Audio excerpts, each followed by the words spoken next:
Alright guys, so this is chile colorado. So the first thing we're going to do is we're going to take our chiles. Here I use 4 pasilla, 4 guajillo, 4 California, and 4 New Mexico chilies. And what I do is I don't like to use any heat at all because my kids don't dig it yet. So rinse off all your chilies, rinse them really well because they got a lot of dirt on them. Bust off the tops, work over a bowl. With these dry chilies, they're not too hot, so I don't worry about wearing gloves or anything. So just open up the chilies, empty out all the seeds, and take off all of the veins on the inside. And you're going to take those chilies, you're going to put them in a pot of water. It doesn't matter how much water you have as long as you have enough water to cover. Put them on a pot of water on the stove and bring them up to a boil. And once you bring them up to a boil, you're going to want to take them off heat, put a lid on, and let them steep for about 10 or 15 minutes. And that's going to rehydrate the chilies. And don't dump the water. You're going to need the water because once we get all these chilies, we're going to pop them in the blender and make the chili paste. But we need to make sure we have water to do that. And it's best to use the chili water because it's got all the chili that seeped out of the flavor that seeped out of the chilies.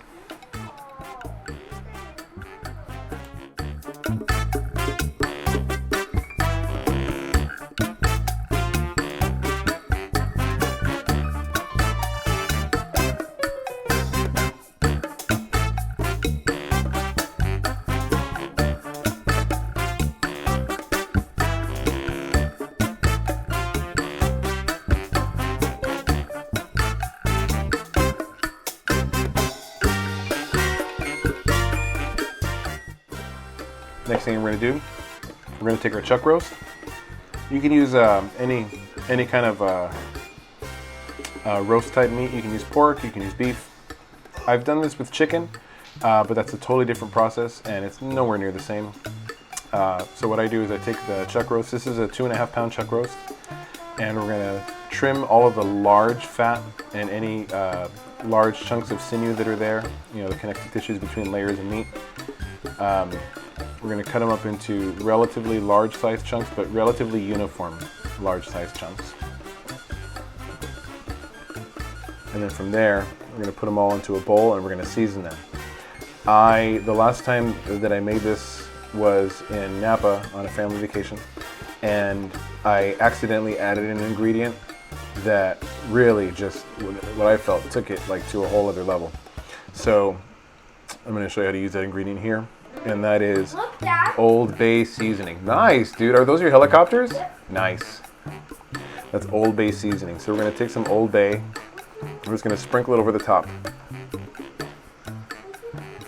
Good amount. And we're also going to add some... No, buddy, I'm sorry. It's raining. We can't right now. It's not raining right now? Okay, get your shoes and your sweaters on then. You have to stay right here by the door. Okay. But you need sweaters. Okay, Goobs? Okay. Alright, Mr. Goob. You're welcome, Mrs. Goob. I'm sorry, Miss Goob, you're not married yet. So we're putting Old Bay, salt and pepper. You can be liberal with the salt and everything else. You just have to be careful that you don't it's really hard to overdo it because you're also going to have to season the broth and the chile later. So if you put too much salt in one step, just make sure you're tasting along the way, and you'll be able to compensate for that really easily. So we're going to keep going here. Get that all mixed up. And then let it sit off to the side.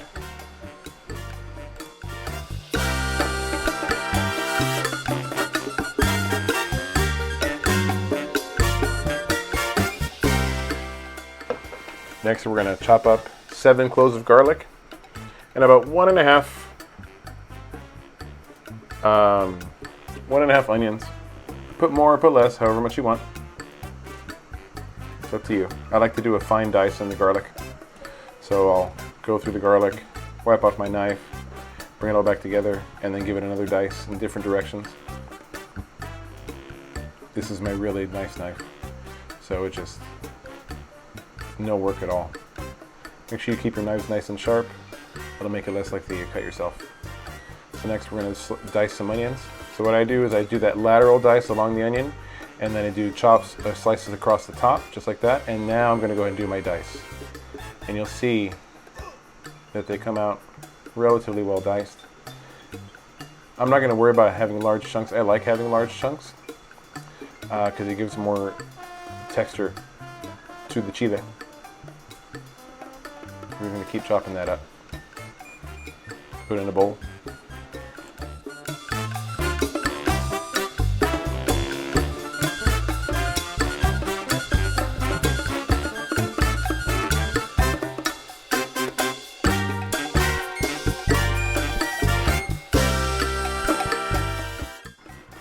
Here's a special mini micro episode inside of this one. While I was making the chile, it was time to make lunch. So I made some sandwiches. So these are curry style sandwiches. I like my finely diced lettuce, fresh sliced tomatoes, a little bit of olive oil mayo. I like the olive oil mayo. Some extra thin sliced Colby Jack cheese.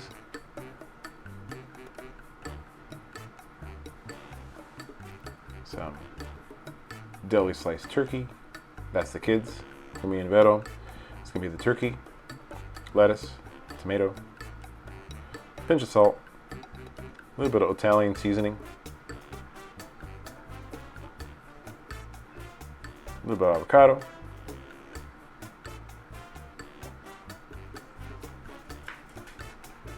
and that's lunch. So now we're going to take those chiles. Well, so I left the chiles after steeping while I was chopping all the veggies and chopping up the meat. That was like about 10-15 minutes. So now I'm going to take all the chiles out of that pot, pop them in a blender. You want to be very, very careful here not to swish this pot around too much, because as well as you wash those chilies, there was still dirt on those chilies. So if you swish it around, then you're going to end up pouring dirt in your chile. So I go ahead and pour it straight from the pot. But I'm not going to use all of it, and I'm especially not going to use what's down at the bottom because there's really fine dirt, and I mean, who wants dirt in the chile, you know? We're going to pop that in the blender, get it to a consistency we want, and as we go, we're going to add more water to make sure we get the consistency we want. If you're not sure of the consistency, you kind of want to just get it to like what you get, like if you open up a can of enchilada sauce, it's about that same texture, maybe even a little thicker. I'm not going to cook it down. I'm not going to put any flour in or cook it with oil. I'm just going to do it straight into the carne. But I do make sure I season along the way and taste it as I go.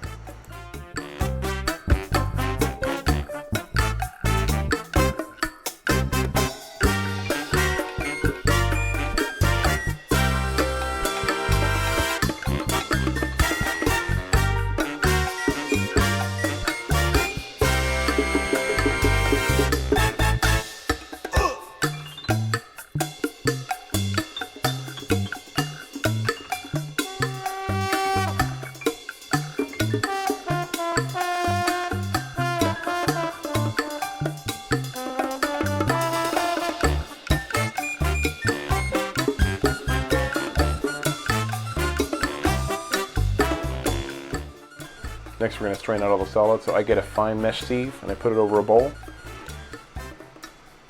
And I pour it on in there. And then with a spoon or with a spatula, I press it down through that sieve. And you can start to see the chile is starting to run out. All the liquid is going to run out. And strain it all through until you get through the whole batch. And then what's left over, those you'll see it looks like a thick paste. Just discard that. It's some people leave it. I don't. So, but once you take it out, there's really nothing left in it for you to use.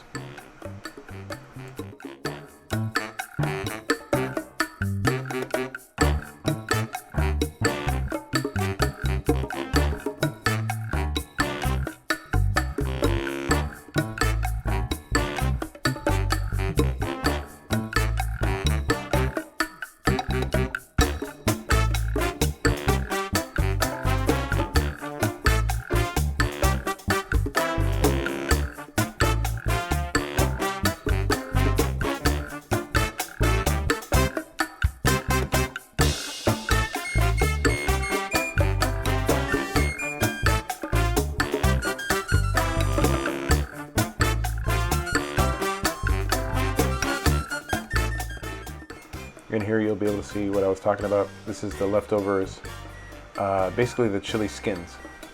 So you've gotten all the fine meat out. This is just the skin. We're gonna go ahead and dump that. There's not much there for us to use. That's pretty grimy stuff. All right, so now this is where the magic happens. So medium-high heat, olive oil in. I felt like Gordon Ramsay just in. Olive oil in. You pop that in there, let it get nice and hot until the top of the oil is shimmering just like that. You'll see the top of the oil just kind of shimmers. I actually got this a little bit too hot.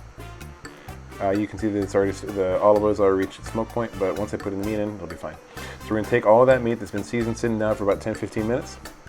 And if you want to do that the night before, that'll be even better. Chop up the meat, put the salt and the other seasonings on, so that way it salts overnight and the salt really penetrates the meat. It's gonna help get you a more tender result. I didn't, just because I was doing everything at the same time. So now we're gonna put that in there over medium-high heat, and we're gonna brown every single piece. So we're gonna have to do this in batches. Make sure you leave your fan on. There's gonna be a lot of smoke. We're gonna leave it in batches, and we're gonna brown the meat on all sides. So once it's been there for a couple minutes, we're gonna go ahead and turn it, and you'll see all the browned goodness that's gonna happen on each one of those pieces. And just let it sit. Don't move it. Don't switch the pan. Just let it sit, let the steam evaporate away. Good stuff. Now we're going to turn it. You'll see, especially the fattier pieces, you'll see a nice brown crust starting to form. There's so much flavor in that little brown crust. It's like little flavor bombs. Now the cool thing is later we're going to deglaze the pan, because all those little bits of brown are going to be stuck on the bottom of the pan. And like I said, those are little concentrated little flavor bombs. So as you're going along, as there's space, make sure you don't crowd the meat so it can steam away. Otherwise, if there's too much in there, the meat will steam and it'll just be flabby and it won't brown. And then place everything out onto a plate on the side and just keep working in batches until you're all done.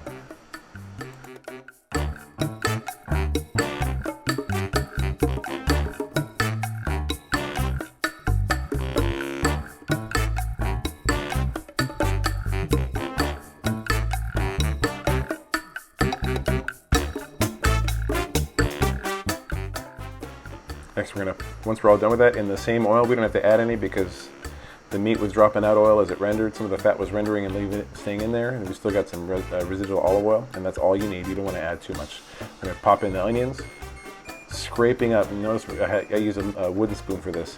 We're going to scrape up all of those brown bits off of the bottom, and as the onions start to saute and steam in there, it'll release those flavor bits, and that's what's really, you'll see there right there, the onions start turning really brown.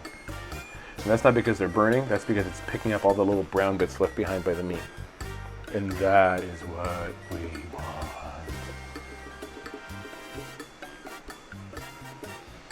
Once it's all browned up, we're going to pop in the garlic and just give it a stir. Not even a minute. We don't want to burn the garlic. We just want to toast it up, make it nice and aromatic. That's really it. Now the next thing, we're going to pop in two 14-ounce cans of fire roasted tomatoes, diced tomatoes. You can use crushed if you want. Some people like to do this step, put this all in the blender and then put it back in. I like the chunks, so I use the diced tomatoes. I use the diced tomatoes, and I let everything simmer there for about five or so minutes. Get some of the excess moisture, and there's where I'm really scraping up the bottom. Now we got all the water from the can. We're gonna scrape up all of that on the bottom. Get all those little flavor bombs out. And we're gonna let that cook for about 5-10-ish minutes. We don't want it to burn. We just wanna get rid of some of the excess moisture, but we don't want to lose the flavor. So that's why we're just evaporating away the water and leaving behind all the tomato flavor. We're gonna pop the meat in.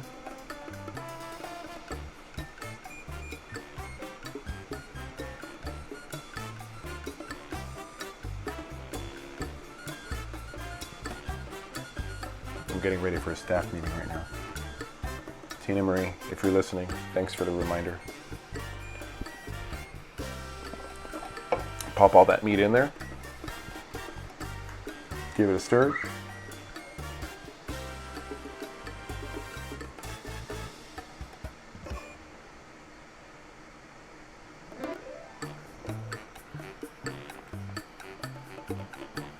And then we're going to pour in the chile. You see how it's a thick consistency? There's no flour, there was no frying or anything else. Sometimes people like to fry it with a little bit of flour and stuff. There you go. And now you're just going to leave that on the stove. Mix it all up, leave it on the stove. Get it to where it's just about boiling. Not like a hard boil because it's going to splatter all over the place. And here is where you want to do your next taste. You want to taste the chile at this point. Oh, and drop some oregano in there. You want to taste the chile at this point for seasoning. You don't want it to taste like you want it to taste at the end because a lot of the liquid's going to evaporate out. But you do want to make sure that it tastes good at this point. If it tastes bland now, it's going to taste bland later, and you won't be able to fix it. Whereas if it's a little under-seasoned, you can add it in and get that zing.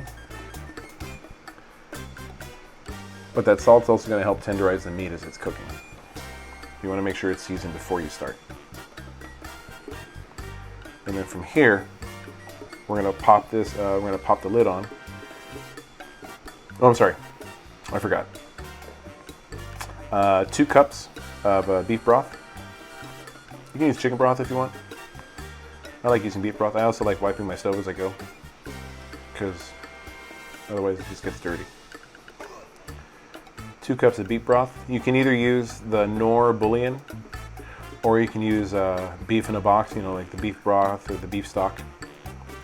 Either one works.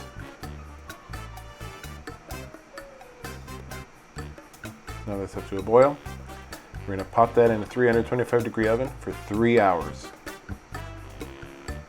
After 3 hours, do not open the lid, take it out of the oven, let it sit for at least an hour. And this is what you'll find inside.